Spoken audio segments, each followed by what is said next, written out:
ناظرین، ڈاکٹر محمد سمیع الزماں حیدرآباد کا سلام قبول کیجیے۔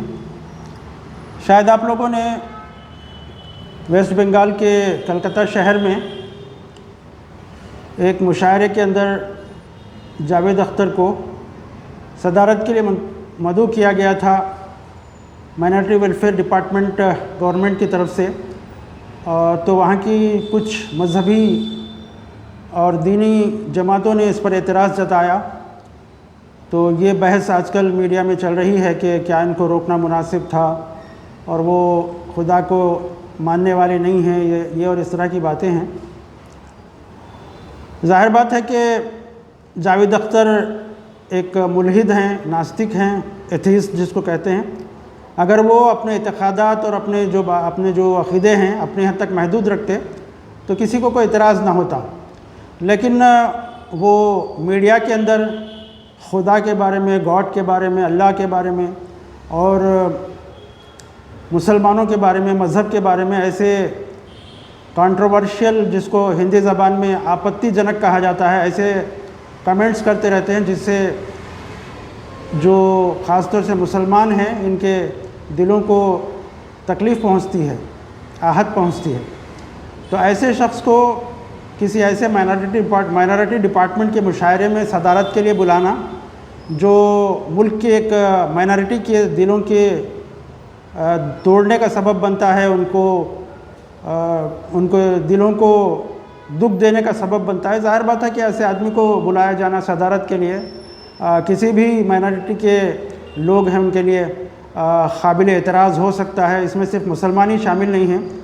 جب جاوید اختر بولتے ہیں تو خدا کے لیے بولتے ہیں، مذہب کے لیے بولتے ہیں، تو اس میں تمام مذاہب کے بارے میں تذہیق آ جاتی ہے، وہ مذاق اڑاتے ہیں خدا کے بارے میں، گاڈ کے بارے میں۔ میں جاوید اختر صاحب سے مخاطب ہو کے پوچھنا چاہتا ہوں، اگر ان تک میری آواز پہنچے، کہ اپنے یہ کفری عقائد یہ میڈیا میں کیوں پیش کرتے ہیں؟ اپنی حد تک رکھیں تو مناسب ہے۔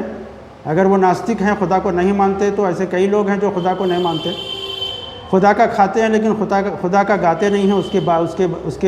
اس کے وجود کو اعتراض کرنا، اس کو ماننا، اس کے وجود کو ماننا بھی وہ گوارا نہیں کرتے۔ تو ایسے کئی لوگ ہیں، اس میں آپ بھی شامل ہو سکتے تھے۔ تو یہ تو ایک جنرل اعتراض ہے۔ اس کے ساتھ ساتھ ایک مذہبی آدمی ہونے کی حیثیت سے جو خدا کو مانتا ہے، میں یہ سوالات کچھ آپ سے کرنا چاہتا ہوں، چونکہ آپ صاحب عقل انسان ہیں۔ اگر خدا نہیں ہے تو آپ کہاں سے واجد ہوئے؟ یعنی آپ کا موجود ہونا خود اس بات کی گواہی اور اس بات کا ثبوت ہے کہ خدا ہے، لہٰذا آپ ہیں، ورنہ آپ کہاں سے ٹپک پڑے؟ اگر آپ یہ سمجھتے ہیں کہ آپ پہلے بندر تھے اور اس کے بعد ترقی کرتے ہوئے آج اس مقام تک پہنچے، تو پھر سے واپس بندر ہونا کیوں چاہتے ہیں؟ چونکہ آپ شاعر ہیں، آپ کے دل کو دکھائے بغیر میں شاعرانہ کچھ سوالات، الفاظ استعمال کرتے ہوئے سوال کرنا چاہوں گا کہ آخر اس کائنات کو کس نے بنایا؟ کون پھول کی پتی میں رنگت، خوشبو و لطافت عطا کی؟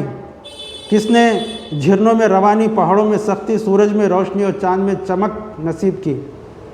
کس نے آپ کو بولنے، لکھنے اور شاعری کرنے کی صلاحیت دی؟ آپ کہتے ہیں کہ اگر خدا ہے تو دنیا میں گناہ، قتل و خون اور غارت گری کیوں ہو رہی ہے، اور خدا ان کو روک کیوں نہیں رہا ہے؟ اس کا جواب یہ ہے کہ جب تک آدمی کو آزادی نہیں ملے گی، یہ دارالامتحان ہے، امتحان کی جگہ ہے، اور امتحان کے کمرے کے اندر آدمی کو آزادی ہوتی ہے کہ جو چاہے کرے، یہاں پر پکڑ نہیں کی جا سکتی۔ اگر آپ پکڑ کی جاتی تو آپ کبھی کے فنا ہو چکے ہوتے۔ تو آپ کو آزادی دی گئی کہ خدا کے خلاف بولیں، آپ چاہتے ہیں تو بولیں اور بولتے رہیں، اور میڈیا میں بھی اپلوڈ کرتے رہیں، اور یہ تمام چیزیں ریکارڈ ہو رہی ہیں، اور پھر وہ وقت آئے گا جو نتیجے کا دن ہوگا اور سزا و جزا کا دن ہوگا۔ اس وقت سے پہلے آپ کو پکڑا نہیں جا سکتا۔ اگر پکڑا جاتا تو آپ کیسے بول سکتے تھے؟ آپ کیسے کھا سکتے تھے؟ کیسے پی سکتے تھے؟ آپ کی سانس بند کر دی جاتی، آپ کا پانی بند کر دیا جاتا، تو آپ کیسے بول سکتے تھے؟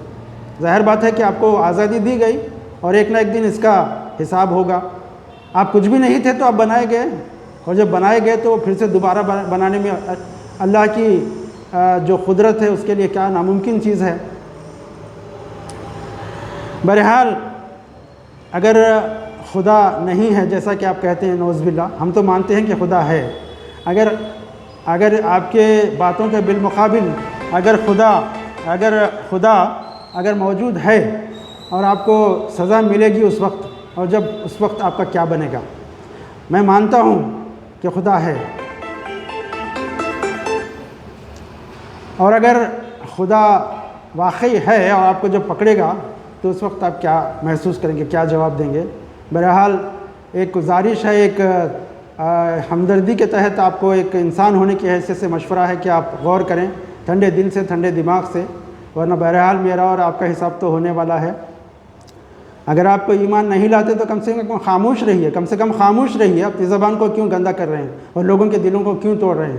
اگر ایسا نہ ہو کہ لوگ آپ سے ناراض ہو جائیں تو آپ کی گیتوں کو سننا چھوڑ دیں۔ بہرحال آپ کو فرق تو نہیں پڑے گا، فرق تو اس دن پڑے گا جب کہ ہم سب لوگ اٹھائے جائیں گے۔ السلام علیکم تمام لوگوں کے لیے سلام ہے، السلام علیکم ورحمۃ اللہ وبرکاتہ۔